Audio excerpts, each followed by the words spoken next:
Il y a un peu plus d'un mois, Celo avait fait une proposition plutôt originale sur sa gouvernance. Ils ont demandé aux détenteurs de Celo si c'était une bonne idée de transitionner afin de devenir un Layer 2 d'Ethereum. Alors il n'y a pas de mal à se sentir Layer 2 au fond de soi, mais c'est quand même assez ironique pour un projet qui avait commencé sur Ethereum puis qui s'en était détaché de revenir comme ça vers cet écosystème. Je ne suis ni pro ni contre Celo, je pense quand même que ce projet peut amener des choses intéressantes à l'écosystème. C'est très tourné autour de l'humanitaire, mais moi, vous le savez, je suis là pour juger de la DeFi. Sur Celo, il y a eu une grosse hype de DeFi en 2021. Est-ce que c'est aussi bien qu'à cette époque maintenant, ou alors est-ce que c'est mort ?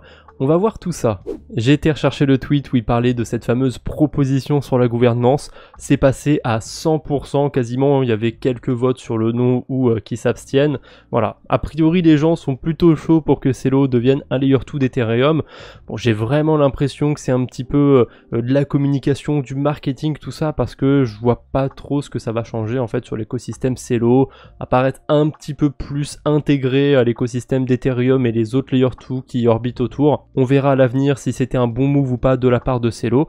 En tout cas, pour l'instant, niveau DeFi, on a à peu près 100 millions de TVL sur cette blockchain. Elle se classe top 21, ce qui est plutôt pas mal, parce que maintenant, on commence à avoir pas mal de blockchains qui proposent de la DeFi. Je dirais même qu'on a trop de choses à faire, limite, sur la DeFi.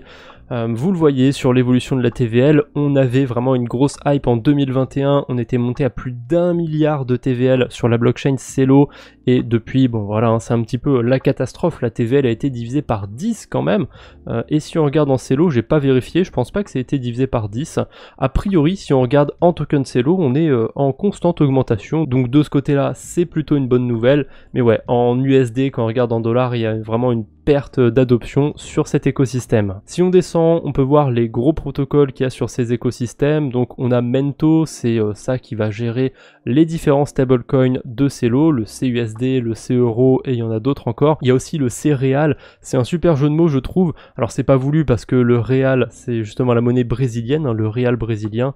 Mais bref, en plus de ce protocole, en plus de ces stablecoins, on a aussi Curve, Uniswap, donc quand même des gros protocoles, Sushi aussi éventuellement, et après, on rentre plus dans des protocoles qui vont être propres à l'écosystème de Celo, Moolah Market, ST Celo, UBSwap, Toucan Protocol, Mobus Money. Il y a aussi quelques projets qui sont morts autour de Celo et quelques projets qui sont sur plein de blockchains comme Bifi, Autofarm, O3Swap ou encore Gamma. Donc commençons par le projet qui a le plus de TVL, qui a même la moitié de la TVL de Celo, celui avec les stablecoins. L'interface est super simple, à tout moment vous pouvez swapper du Celo contre du CUSD ou du C-Euro, du C-Real, même de l'USDC, tiens pourquoi pas. Ah non, l'USDC ça va être que entre les stablecoins, autant pour moi. Et vous pouvez faire l'inverse aussi, échanger des stablecoins contre directement du Celo. J'imagine qu'il y a tout un délire de quand le CUSD est un petit peu au-dessus de son peg, ça va être intéressant d'acheter du Celo, et à l'inverse, d'acheter du CUSD quand il est en dessous de son peg, quand il va être à 99-98 centimes. J'ai commencé à lire vite fait la documentation d'ailleurs des stablecoins sur Celo.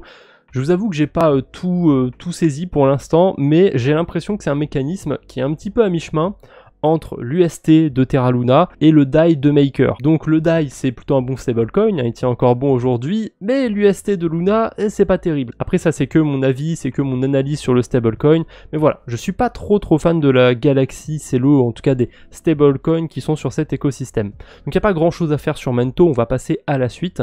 Donc on est du côté de Curve, le deuxième plus gros protocole, et là il y a un truc qui me rend fou sur ce protocole, c'est qu'on voit qu'il y a 3 pools qui sont répertoriés ici. Il y en a une qui a 142 000 $ de volume, et il n'y a que 30 000 $ de liquidité dessus. En dessous, on a des pools avec des millions de liquidités, et il n'y a pas de volume. Ça veut dire que personne, littéralement personne, en tout cas sur les 24 dernières heures, n'a utilisé Curve sur Celo, ou en tout cas sur ces pools de liquidité. C'est assez dingue, et il y a quand même 20 millions de TVL. C'est pas rien, c'est beaucoup 20 millions de $. On va voir que ce constat, on pourra le retrouver sur d'autres protocoles. C'est très bizarre, mais la blockchain Celo, il y a des liquidités dessus, il y en a même beaucoup, on sait pas trop pourquoi, on sait pas comment c'est là, mais c'est là.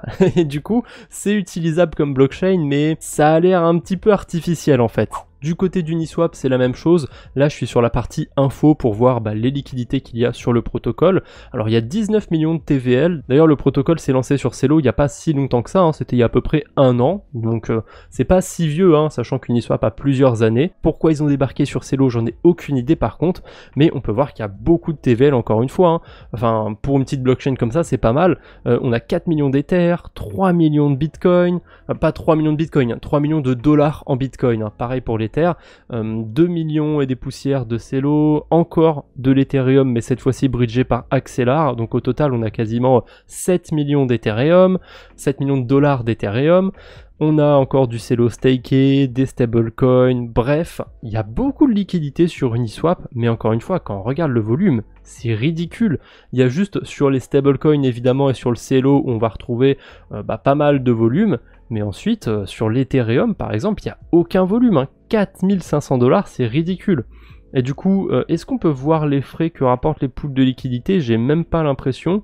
Là, on a une pool Ethereum, avec les deux versions d'Ether qu'il y a sur Celo. Pareil avec le Bitcoin, il n'y a aucun volume. C'est très très peu utilisé comme écosystème. C'est assez fou de voir qu'il y a des millions de liquidités et qu'elles sont pas du tout mises à profit.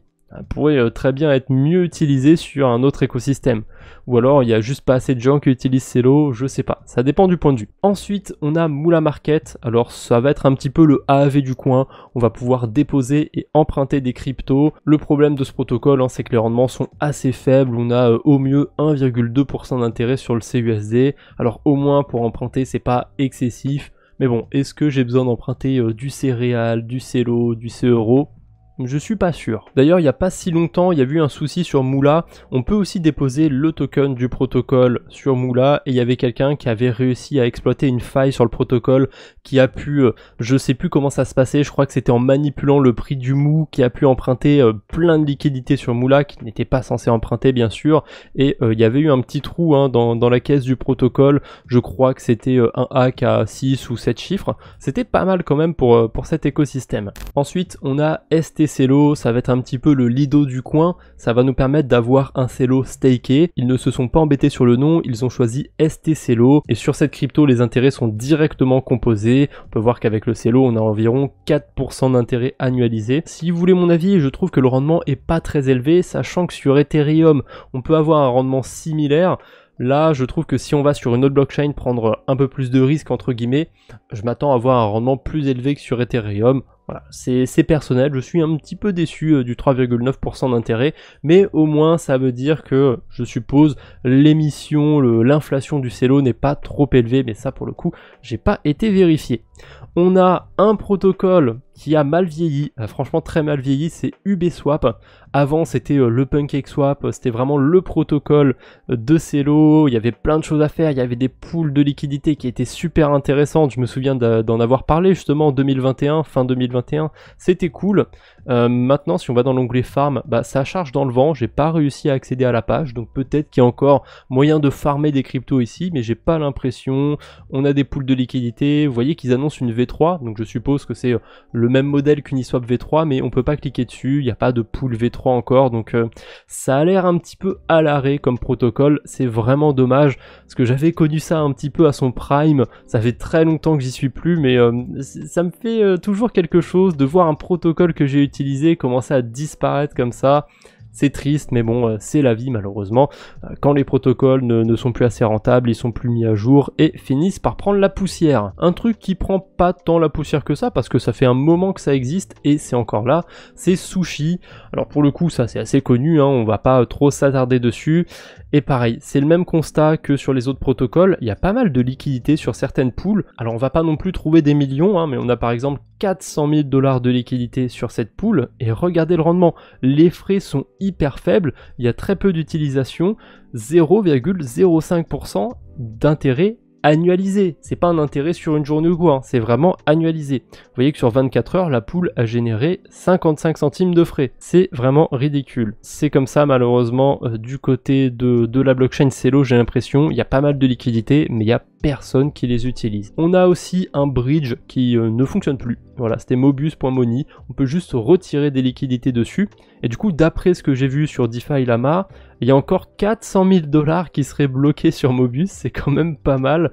Donc je sais pas. Si jamais vous vous souvenez que vous avez déposé de l'argent sur ce bridge, n'hésitez pas à le récupérer. On sait jamais. Un protocole qui est un petit peu particulier, c'est Halo Finance. J'ai pas bien compris l'intérêt du protocole. J'ai l'impression que c'est un petit peu comme sur Pool Together. Vous allez pouvoir créer un plan sur lequel vous allez mettre des liquidités. Là pour le coup ça utilise Moola, le protocole qu'on a vu avant, et on peut gagner jusqu'à 50% d'intérêt annualisé. Je sais pas trop comment ça marche. Je sais pas trop comment le protocole arrive à générer 2000 $ d'intérêt avec seulement 17 000 $ de déposés, mais pourquoi pas. D'ailleurs je viens de me rendre compte que ma tête cachée, hein, voilà, c'est ici qu'on voit le protocole qui est utilisé. Bref, j'ai pas testé Halo Finance, je sais que c'est sur d'autres blockchains et on peut le voir en haut ici, ils viennent de se déployer aussi sur la blockchain Base, donc pourquoi pas à essayer parce que je ne connais pas, avec évidemment un petit montant, hein, comme je connais pas encore, mais si vraiment on peut avoir 50% d'intérêt sur la blockchain Celo, je demande à voir, mais ça peut être intéressant. Mais de ce que j'ai compris, ça a plus l'air d'être comme une sorte de loterie, où on n'est pas sûr à 100% de gagner. Un autre protocole, un petit peu comme Ubeswap, qui était sur Celo depuis très longtemps, c'est un petit peu le balancer du coin, hein, ça, je pense que ça se voit assez facilement à l'interface. Il s'agit de Symmetric, qui est aussi sur la blockchain Gnosis, et qui fonctionne encore sur Gnosis, pareil, hein, c'est un petit peu mort sur Gnosis, surtout que maintenant Balancer, ils se sont déployés sur Gnosis, ils sont pas encore sur Celo, néanmoins Balancer, donc Symmetric a encore une raison d'exister, mais ouais, vous voyez qu'il ne se passe pas grand chose. Hein. Sur la pool de liquidité qui a eu le plus de volume, il y a eu 300 $ de volume. Ah, c'est extrêmement faible. Les APR du coup sont aussi faibles que le volume. Hein. 2,45 pour la meilleure pool de liquidité, et pour une pool de stablecoin on est à 0,02%. Ah, ouais, c'est vraiment faible. Hein. D'ailleurs, on voit pas parce que j'ai encore ma grosse tête devant. 0,02, c'est très très faible. On passe maintenant un petit peu aux outils qui sont propres à l'écosystème de Celo. On a le wallet Valora qui va servir justement à naviguer sur l'écosystème de Celo. Ça marche plutôt bien, je l'ai testé. Il y a moyen de détenir directement des CUSD ou des CEUR dessus et vous avez des intérêts toutes les semaines qu'il faut récupérer. Ça se fait assez facilement. Si je dis pas de bêtises, c'est jusqu'à 1000 $ ou 1000 € que vous avez des intérêts et le rendement est autour de 12,5% annualisé si je dis pas de bêtises, ce qui est pas dégueulasse honnêtement, et je pense que ça peut être intéressant de se répartir un petit peu dessus si évidemment on accepte les risques du stablecoin de Celo, mais bon jusque là il est resté stable donc pourquoi pas. Et on a aussi un truc un petit peu plus particulier, c'est Bidali, un site qui permet d'acheter des cartes cadeaux. Là j'ai directement fait une simulation pour vous montrer que dessus on peut acheter des cartes cadeaux avec les stablecoins de l'écosystème Celo. Alors on peut aussi passer par plein d'autres cryptos, vous voyez qu'il y a l'écosystème Tron, l'écosystème Binance Smart Chain, du Aptos même. Je me demande s'il n'y avait pas le Sui aussi pendant un moment, j'ai l'impression qu'il y est plus, il y a même le Solana, enfin bref. Ils acceptent plein de monnaies sur plein de blockchains différentes, c'est assez rigolo, mais voilà, le principe c'est juste d'acheter des cartes cadeaux, et je l'ai mis dans la vidéo, voilà, parce que c'était autour de l'écosystème Celo aussi, on peut acheter avec les stablecoins Celo, je pense que c'est un des rares cas d'utilisation où on peut utiliser l'écosystème Celo. Voilà, on a fait le tour du coup de la DeFi sur Celo. Bien évidemment, il n'y a pas grand chose à faire là-bas, c'est un petit peu mort. Les niveaux de volume sont complètement anémiques sur Celo. C'est triste à dire, mais c'est comme ça. Alors, comme il y a beaucoup de liquidités, peut-être que ça va donner envie aux gens de venir sur cette blockchain ou pas. Peut-être que Celo, ils vont trouver pas mal d'idées, comme le fait de devenir un layer 2 qui pourrait apporter des utilisations sur cet écosystème. Néanmoins, pour l'instant, c'est clairement pas un écosystème sur lequel j'irai, il y a vraiment rien à faire. D'ailleurs, petit fun fact, en 2020, avant le gros boom de la DeFi sur la Binance Smart Chain, etc., Celo, c'était le deuxième plus gros écosystème. Alors, c'était surtout un des seuls écosystèmes, hein. Il y avait Ethereum, Tron et Celo à ce moment-là. Mais du coup, Celo, il avait quand même une petite part de marché, hein, 5% à peu près. Maintenant, Celo, ça doit être autour de 0,1, 0,2% seulement des cryptos qui sont sur la DeFi. C'est triste, mais c'est comme ça malheureusement. Voilà, c'est tout ce que j'avais pour aujourd'hui. Merci d'avoir suivi la vidéo jusqu'ici. N'hésitez pas à me dire en commentaire ce que vous pensez de cette blockchain Celo, à votre avis. Est-ce qu'il y a du potentiel malgré tout? Il y a quand même des liquidités, donc on ne sait jamais. Allez, je vous embête pas plus. On se retrouve bientôt, j'espère. D'ici là, portez-vous bien. Salut tout le monde!